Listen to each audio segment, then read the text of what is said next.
Hey guys, what's going on? I'm back with another video. In this video today, we're talking about the divisional round of the NFL playoffs, which are upon us here. So last week we talked about Wild Card Weekend, and now it's hard to believe that there's only 3 videos left, including this one.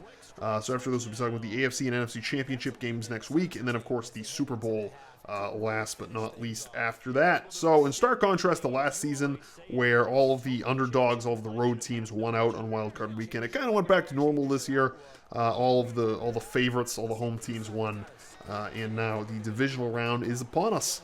So first game up here, we have the Seattle Seahawks at the Atlanta Falcons. What the? Okay, so, I got that Amazon thing, that Alexa thing over here. Let me put that on mute. It's actually kind of funny. I was listening to like a sports show or radio show the other day, and they were talking about it, and they kept saying Alexa, and it kept setting it off, and it kept thinking I was trying to buy stuff. Anyways, yeah, that's that Echo Dot. It's kind of weird how like I'll say certain things and it'll think I'm talking to it. And it keeps getting set off. Anyways, I put it on mute, so that shouldn't be a problem. So the first game up here, Seattle Seahawks at Atlanta Falcons. I'm going to do the same thing I did in the last video last week, where I kind of gave the pick before I got into talking about the whole game. So I've got Atlanta winning this game. They're the favorite for the obvious reasons.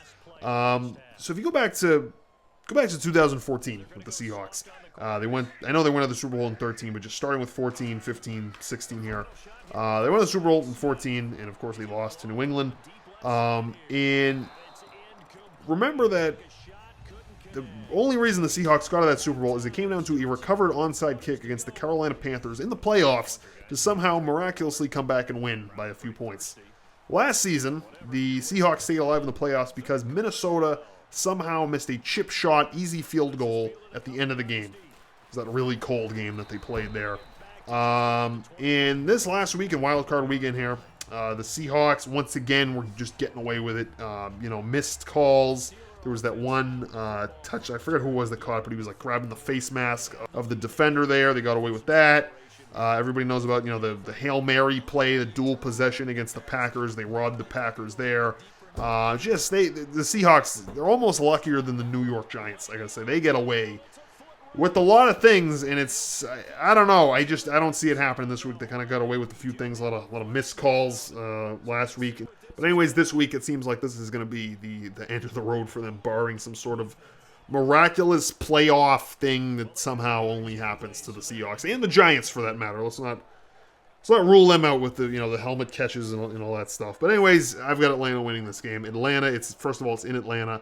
Atlanta's been red hot. I think that Matt Ryan kind of wants to exercise his playoff demons here. He's kind of not been the most reliable quarterback in the playoffs here. I think the statistics kind of show that he's not kind of in with Brady and Rodgers. I guess Alex Smith by extension. The Falcons have just kind of not fared well in the playoffs here these last few seasons. But this year, Falcons are legit. Matt Ryan, clear MVP candidate, favorite, whatever you want to say about him. It is. It's in Atlanta. Atlanta's red hot. They're explosive. Their receiving core is impeccable. Seattle, on the other hand, even though Thomas Rawls he's not Marshawn Lynch, but he's starting to form a semblance of a running game that Seattle once had. That's kind of what did in Seattle last year. Is losing Marshawn Lynch to injury and then ultimately to retirement. They've kind of been one-dimensional here, and it seems like they've got something going. But Earl Thomas is done for the year with his injury. Lockett's done for the year. I mean, they've been inconsistent the whole season. They're not what they once were. It's in Atlanta. I've got Atlanta winning this game. I think there's going to be some lucky stuff that happens because it always happens with the Seahawks somehow. But not this weekend. I've got Atlanta winning this game. Next game, oh god, I'm not even going to waste a lot of time talking about this game. The Houston Texans at New England. Of course, it's going to be a freaking blowout. I've got New England obliterating this team. I mean, I do know how the Texans make it to this point because the AFC South has sucked ass for the last bit of time here. They're 9-7, so they run the wild card there. They beat a terribly depleted Oakland Raiders team without Derek Carr, even without Matt McGloin playing the backup to the backup. Connor Cook, just terrible game on Oakland's part there. That was ugly, so just kind of by default here. It's not really because the Texans are that strong. It's just because everybody who they had to beat has been weak, a.k.a. the AFC South, a.k.a. the Oakland Raiders. They have somehow made it to the divisional round of the NFL playoffs here. So anyways, they're going to New England. They could play this game anywhere. New England's gonna blow their doors off here. I mean, just take this for example. Earlier in the season, the Texans played in New England. I think it was in Week 3. The Texans lost 27-0, not against Tom Brady, not even against their backup, but against the backup to the backup. Hold on, let me pull this up. Jacoby Brissett's never, kind of I think he's a first-year rookie here. Third-string player, they got just embarrassed by him, by playing his first NFL start, third NFL game ever. They got shut out 27-0, blown out. Now Tom Brady's back, and if they lost 27-0 against a third-string rookie, I don't know what's going to happen against Tom frickin' Brady here, so there's really not a lot to talk about here. I've got New England winning this game. Next game, oh man, game of the, well, actually, no, I don't know. I'm not sure because I haven't recorded it yet. I don't know what game I'm going to put in this video. It's either going to be Pittsburgh at Kansas City or Green Bay at Dallas. This is really, I don't know which one is a better game. Pittsburgh at Kansas City or Green Bay at, oh my god. Just because I've been a little NFC heavy here in the past few weeks. I know in the last video I did the Packers and the Giants, so I can't kind of do the same team again. So I'll go with the Steelers and the Chiefs for this week's video. Man, two unbelievable. I don't know who's going to win. I do not. I'm having a hard time picking, especially with the Steelers and the Chiefs. So the Steelers obliterated the Chiefs during the regular season here. However, where we stand now is a lot different than where we stood when that happened. That was, of course, in Week 4 where the Steelers 43-14 they blew out the Chiefs. However, the Chiefs are a different team at this point with the emergence of Tyreek Hill as a lights-out kickoff return. I mean, I don't see how anybody on a punt or a kickoff, I guess on a kickoff you can't kick it out of bounds. Maybe go for the touchback, kick it out of the back of the end zone. You kick a punt. Why are you going to let this kid return? Why are you letting Tyreek Hill return? I mean, this kid is like friggin' Devin Hester of a few years ago when he was with Chicago, just returning every, going for 6 on every kick return here. They got him. Travis Kelce he reminds me, he's not Gronkowski. He's not like that. I mean, he's not that good of a tight end. But he does wear the same number. He does wear 87. He looks like him, acts like him. On a check down pass, you need a guy to go to. He's your guy. Throw it upstairs. Let him get it. I'd be scared of him. I'd be scared of Tyreek Hill, I guess, to some extent. I'd be afraid of Alex Smith, simply because we've seen so many terrible quarterbacks this season. Backups and things like that. That, he's pretty competent. He can get it done. That's for sure. He's demonstrated that this season. Pittsburgh Steelers, on the other hand, the 3 Bs, Ben Roethlisberger, Le'Veon Bell, Antonio Brown. Yeah, that would also keep me up, and I would not get sleep if I was either one of these teams. I mean, Le'Veon Bell, the patience that this guy has is unbelievable. Like, he'll take the snap, he'll take the handoff, and he'll run up to the line and just stand there for a few seconds and wait for the gap to open. Like, anybody in their right mind would be running around trying to, not lose yards, not get taken. This guy who will run up to the line and throw caution to the wind and just wait for a gap to open. He'll think, and the way this guy jukes is so smooth. It's unbelievable. He can catch passes. Antonio Brown playing out of his mind. Ben Roethlisberger, I don't know how this guy has any bones left at this point. I mean, I think he hurt his ankle last week. I don't know why Mike Tomlin kept him in the game as long as he did. That ended up being why he got hurt, but I think he's still a go. ACL surgery in the middle of the season. Came back from that. I mean, this guy here, what a warrior. This guy here has had several season-ending injuries, and his season continues nonetheless. So, I mean, these two teams, oh boy. I think that the weather forecast, I think it's supposed to be like an icy rain in Kansas City, which makes it even more brutal of a game. I guess that's kind of good for New England, I guess, because of course New England's going to roll over the Texans and advance to the AFC Championship game, and they will be playing a battered team, whoever it is. So the Steelers are already injured. They're going to be going in playing a really mentally tough, physically tough, well-balanced, on all sides of the football, great football team in an icy rain conditions in Kansas City. I mean, whoever wins this game is going to have the bruises and the injuries to prove it. So, I mean, I've got the Pittsburgh Steelers winning this game, and that was really hard to come up with that. I'm definitely going to justify it. Number one, whenever I think of Andy Reid in the playoffs, I think of just terrible clock management. Going back to the Super Bowl in 2004, when end of the game, who did they play that year? Was Was it the no? I think it was the Patriots. Hold on, I can check. Hold on. Yes, it was they played the Patriots in that Super Bowl and lost. This was, of course, when Andy Reid was coaching the Eagles. Poor clock management in that game. I think it's a very, very notorious game for Andy Reid. Just terrible. And to quote Charles Barkley, just terrible clock management on Andy Reid's behalf. Now, the Chiefs in the divisional round last season went to New England, and Andy Reid did the same. It's like somehow this guy cannot manage a clock. He did the same thing. I watched some highlights there because I was actually I could not decide before I made this video whether I was going to pick the Chiefs or the Steelers. I had hesitations even while I was recording this video.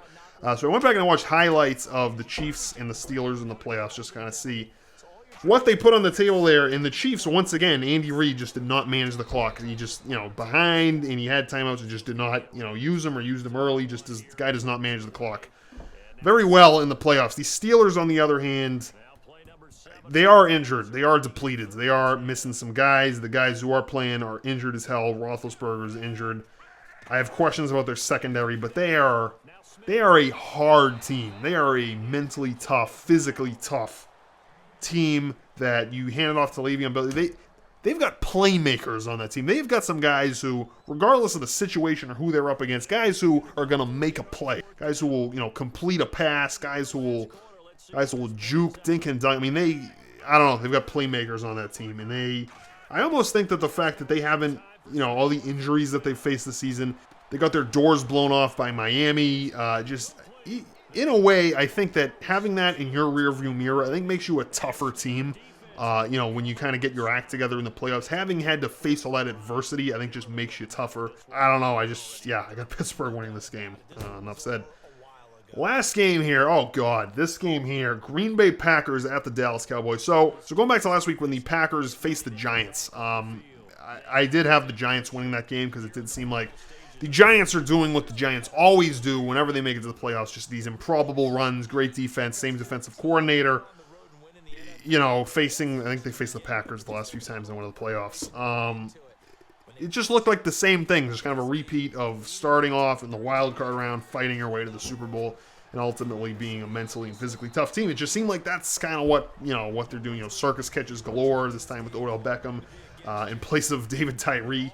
But it just seemed like they're doing what they always do. So I thought, I can see the Giants beating the Packers. And for the first quarter especially, but kind of the first half of that game, it seemed like the Giants were going to do just that until of course, Odell Beckham, the hangover from that Miami trip, that's kind of what people were attributing it to, had just a shitty game. I mean, he was dropping, third downs, touchdown pass, easy. This is a guy, don't forget, who, with one hand and a few fingers can go up, make, ridiculous circus catches. Balls that were right to him, like something that, like a middle school, elementary school kid could catch. Like, very easy, completions. There was a third down play he missed. He didn't show up. But regardless of that, take him out of the equation. The Giants were shutting down the Packers. That shutdown defense that they've had in previous playoff runs. They had it, and I thought, oh boy, here we go. Here come the Giants. They're doing the same thing. They've got Rodgers moving around, sacks, hits. They've got everybody covered. I thought it was insane how much time Aaron Rodgers had in the pocket. It's not so much because of his offensive line, but this guy's sort of he's got like eyes in the back of his head. I mean, he somehow knows when to move, when to shift, when to run around, when to run the bootleg. This guy buys time. He's like a friggin' magician back there. But that did not stop the Giants from getting through. They had everybody covered. I think it was kind of a combination of the fact that Aaron Rodgers is great at moving around in the pocket. The offensive line is really good. And the Giants had everybody covered. Unbelievable pass defense, which is why he had 15, 20 seconds back there. It was unbelievable. Eventually, though, the Packers calibrated. I think at this point, I give the MVP to him. That guy has put that team on his back. It is unbelievable, and that is why the Giants, they made some mistakes. The Packers stepped on the gas. Unbelievable gunslinger passes. Aaron Rodgers was uncorking there. And they came back and won. At the end of the day, the Giants could not handle the adversity. They were not mentally tough. I'd attribute it to their Miami trip in the middle of the week there. I think OBJ was punching holes in the wall after the guy's. I wouldn't want him on my team. That he's just got a few screws loose there. He does. He's just, I don't know, he just is not mentally tough. So anyways, the Packers won, and I think the Packers got harder as a result of that. Now, the Dallas Cowboys, fast forwarding to this game here. Dallas Cowboys, on the other hand, have had this week off, right? Having a bye week does things to teams, and we've seen it this season. Really just taking time off. So use the Giants as an example. They got a day off or 2 days off there. A bunch of the guys went down to Miami, and they partied and just things like that. They were not, their mind wasn't in the right place. Because they just they laid off the accelerator there for a bit. And what ends up happening is, you get the rest. You get time to heal from your injuries. But you kind of lose your edge. You know what I mean? And that's going to happen this season. And so Dallas had a bye week here, being the number one seed in the NFC. And if you combine that with the fact that they're starting two rookies, two first-year players at the two most important positions, quarterback with Dak Prescott and running back with Ezekiel Elliott, that spells shitting yourself. Just having a bye week, having your minds off of football, rookies who have never, this is their first playoff game. Dak Prescott and Ezekiel Elliott have never played in a playoff game. This is their first playoff start after a bye week. That just spells laying an egg. I'm sorry. It's just really the first big spot you've ever been in your career, being a rookie first-year player, against a team who is the complete opposite of that. They have gone to hell and back this season, the Green Bay Packers. Aaron Rodgers has put that team on his back. Winning their last 10 games, finishing 10-6, somehow making the playoffs. Unbelievable playmaking on offense. Rodgers is a veteran. He's been in the league for a long time. He's played in a lot of big spots. Just kind of two polar opposites. Now, I know it is in Jerry's World. It is in Dallas. It's down there at AT&T Stadium. I don't really think that's a tough place to play, to be honest with you. Whenever I think of a tough stadium to play in, I think of Denver. I think of Seattle. I think of New England. I don't really think it's an indoor stadium. You don't have to worry about the temperature or anything like that. But regardless, I just think that this matchup for the Cowboys, it's got all the signs and symptoms of a game where your team just doesn't show up because they're not used to playing in a big spot, and they had a bye week and they're a little bit rusty. I've got the Packers win this game. They are seeing red at this point. They are just, they're unstoppable. And so with that, that's going to do it for this video. Up next, of course, we'll be talking about the AFC and NFC Championship games. So have a lot of interesting stuff to get to there. But other than that, until next time, that's going to do it for this video, guys. Thanks for watching.